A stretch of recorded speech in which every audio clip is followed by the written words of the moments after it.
Assalamualaikum warahmatullahi wabarakatuh. Selamat sore pemirsa, saya Teguh Wisnu. Dan saya Zizi Syahab. Kita kembali bertemu dalam acara Berita Islami Masa Kini. Alhamdulillah hari ini kita insya Allah bersama-sama ya, kita akan menggali ilmu di Berita Islami Masa Kini. Zizi, pembahasan kita kali ini apa Zizi? Yang pertama kita akan membahas tentang menuju alam kubur. Menuju alam kubur, maksudnya kita hidup di alam kubur atau menujunya? Menujunya, dan selain itu kita juga membahas tentang tata cara pemakaman terunik di dunia. Oke, menarik. Tapi juga ada tata cara pemakaman menurut Islam. Oh, itu harus ya? Iya. Benar sekali. Mau langsung lihat aja? Ayo kita lihat. Oke, ini dia.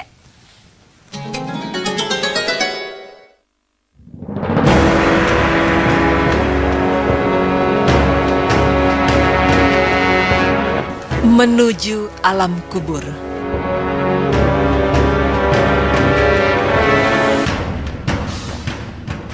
Tak seorang pun yang dapat menghindari kematian.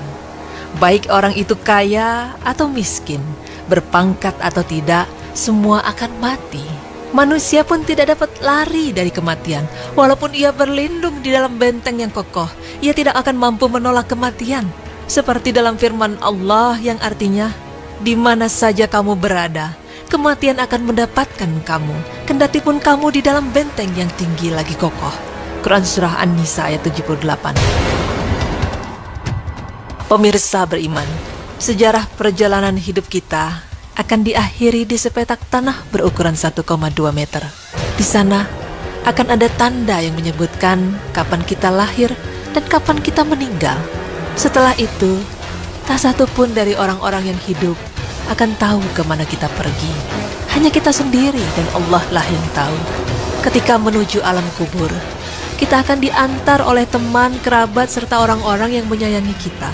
Umumnya pemakaman yang kita tahu adalah dikubur dalam tanah atau dikremasi dengan api.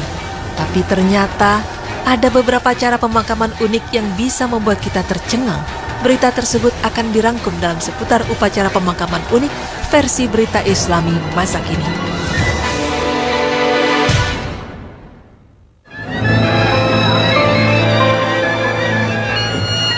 Upacara pemakaman pertama yang merupakan upacara terunik adalah Famadihana yang dilakukan oleh warga suku bangsa Malagasy di Madagaskar. Di Malagasy ini orang yang telah meninggal dikuburkan di dalam tanah bersama dengan peti. Unik ya, setiap 7 tahun sekali para mayat diangkat dari kuburnya dan diajak berdansa oleh orang-orang yang masih hidup, lengkap dengan tarian dan lagu yang sesuai. Hal ini ternyata dimaksudkan untuk mencerminkan rasa sukacita dari sang mayat dan juga keluarga mayat, karena tubuh sang mayat ini akan berkumpul dengan arwah nenek moyang di akhirat. New wife now was in a central part of the country. Upacara pemakaman unik yang kedua datang dari benua Amerika. Di sini, abu kremasi seorang jenazah akan dijadikan sebuah cenderamata ataupun perhiasan.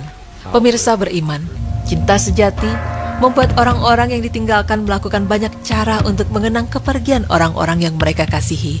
Sejak tahun 2010, telah diperkenalkan abu kremasi yang dijadikan berlian. Di antara banyaknya perusahaan yang berkembang, terdapat perusahaan yang bernama Life Gem, sebuah perusahaan di Amerika Serikat tepatnya di Chicago, yang merintis tawaran terkait layanan pembuatan berlian sintetik dari material abu kremasi. Abu kremasi yang akan dibuat menjadi berlian tersebut biasanya lebih spesifik, berasal dari abu-abu kremasi orang terkasih, bahkan abu kremasi dari hewan peliharaan yang paling disayang.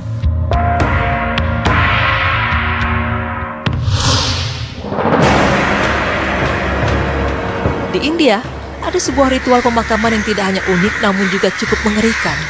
Ritual pemakaman ini disebut dengan exposure, sebuah kepercayaan bernama Zoroastrianisme di kota Mumbai, India. Percaya setelah mati, jenazah hanya akan mencemarkan lingkungan. Mereka tidak mengkremasi atau menguburkan jenazah sebab dipercaya mencemari unsur sakral, yaitu api dan bumi. Mereka menyimpan mayat di atas menara buatan yang diberi nama Tower of Silence atau menara bisu dan membiarkan tubuh meninggal itu dimakan burung pemakan bangkai. Namun hal ini banyak menarik perhatian dan juga kontroversi karena banyak memberi dampak buruk bagi rakyat. Dilihat dari bentuk mayat yang mengerikan dan juga baunya yang sangat menyengat.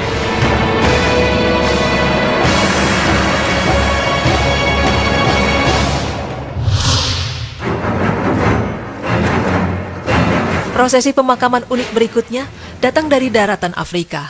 Setiap jenazah di Ghana dikuburkan dengan peti mati sangat unik.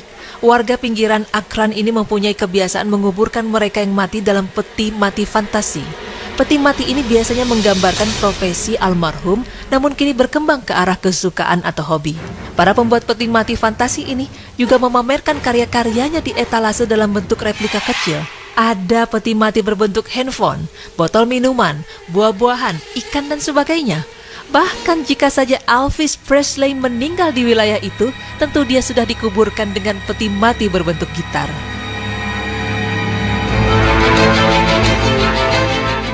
Pemirsa beriman, ajaran Islam merupakan ajaran yang indah dan sempurna. Segala aspek kehidupan dari hal terkecil hingga hal yang terbesar telah diatur secara jelas dalam ajaran Islam.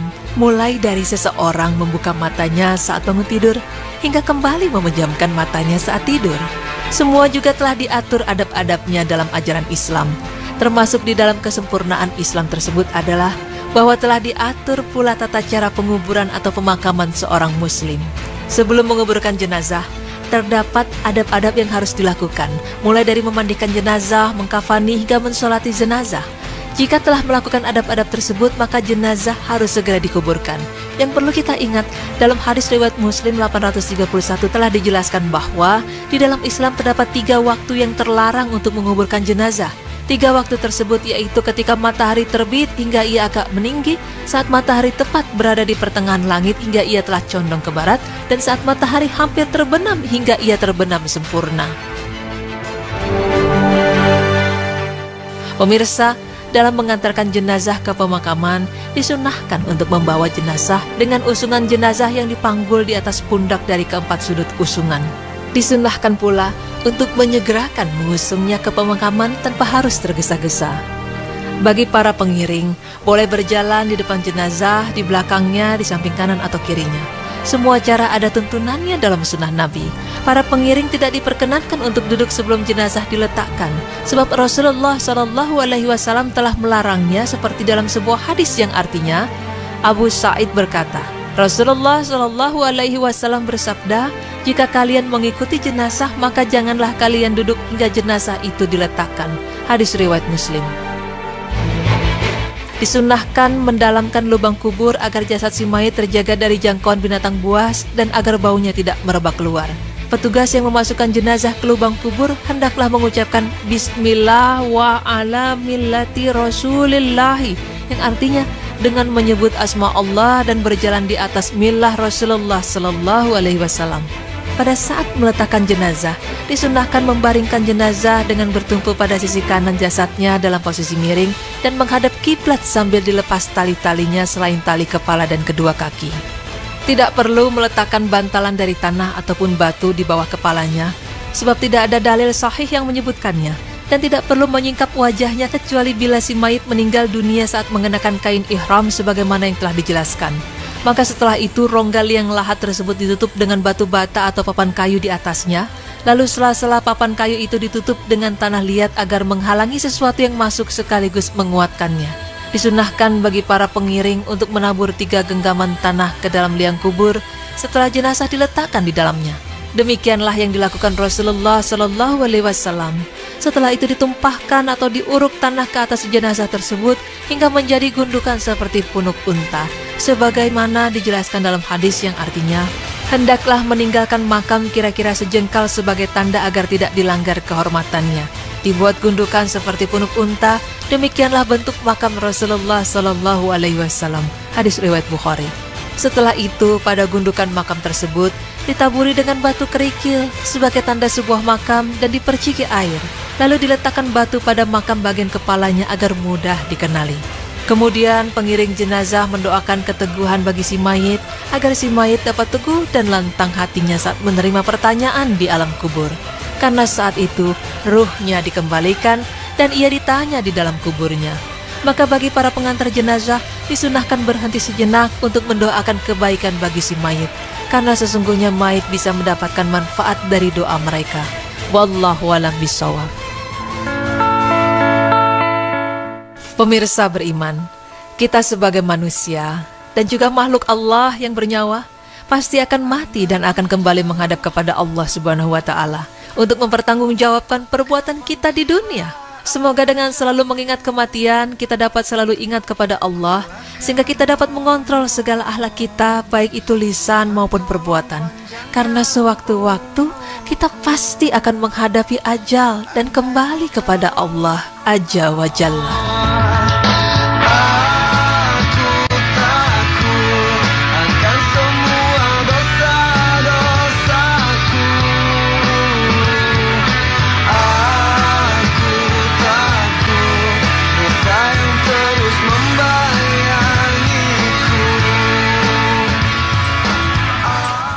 Masya Allah, pada hakikatnya setiap manusia pasti akan kembali kepada Sang Pencipta ya. Iya, benar Semua sekali. pasti akan meninggal. Dan kalau membahas mengenai cara pemakaman, tadi ada yang sangat unik sekali di daerah Madagaskar. Mereka punya kebiasaan setelah 7 tahun kematian si mayat atau Mayat. jenazah ini Diambil akan lagi. diambil kembali, terus diajak berdansa bersama orang-orang yang hidup. Cuma pertanyaannya Iya. itu udah jadi tulang ya kalau 7 tahun Kayaknya sih berarti kalau kan? 7 tahun udah hancur ya, Nu, ya. Tapi ya mungkin itu memang sudah menjadi kebiasaan atau adat istiadat dari suatu negara atau suatu bangsa Oke. gitu. Tapi memang kalau di dalam Islam memang ya, Islam ini begitu sempurna, mengatur segalanya ya, semuanya gitu, dan termasuk salah satunya untuk menguburkan mayat gitu. Bagaimana tata caranya, bagaimana adabnya gitu ya, bagaimana kita memandikan dulu, mengkafani, habis itu menguburkan, dan memang ada waktu-waktu dilarang untuk menguburkan. Begitu lengkap sekali, memang begitu sempurna ya Zia. Dan jadi memang Masya Allah, Alhamdulillah sekali kita bisa mendapatkan ilmunya di sini. Kita sudah tahu adabnya, bagaimana cara menguburkan. Insya Allah bermanfaat untuk kita semua. Amin. Dan setelah ini kita akan membahas tentang Abu Bakar sang Khalifah. Jadi jangan kemana-mana, tetap di Berita Islami Masa Kini. Allahu Akbar.